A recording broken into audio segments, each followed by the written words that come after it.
Welcome to video part 10, Deleted Documents, in this series of eDocs support tutorials.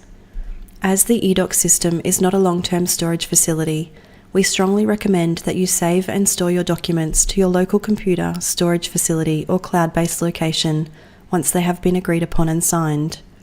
For information on how to save your documents to PDF, watch video part 5, Printing. Your deleted documents are accessible by selecting the Deleted Documents option from the Documents area of the main navigation menu. Along with any documents you choose to manually delete using the Delete option in the system, a document that has not had any activity on it for 180 days, equivalent to 6 months, will be automatically moved to the Deleted Documents area. Documents will either show as deleted, where they have been manually deleted by a user on your account, or deleted automatically, where they have been inactive for 180 days. Documents that are nearing their permanent deletion date will display in the lower section of this page.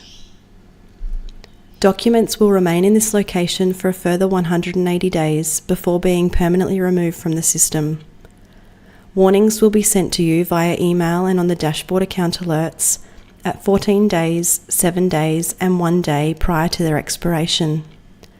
A document can be restored from the Deleted Documents area back into your active documents via the Restore option, should you still require it, which will remove it from this list and reinstate it on your normal documents list.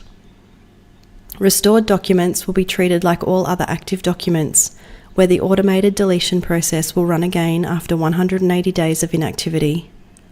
To learn more about eDocs, continue to watch other videos in this series, or if you need to speak to someone, contact your local Master Builder's office.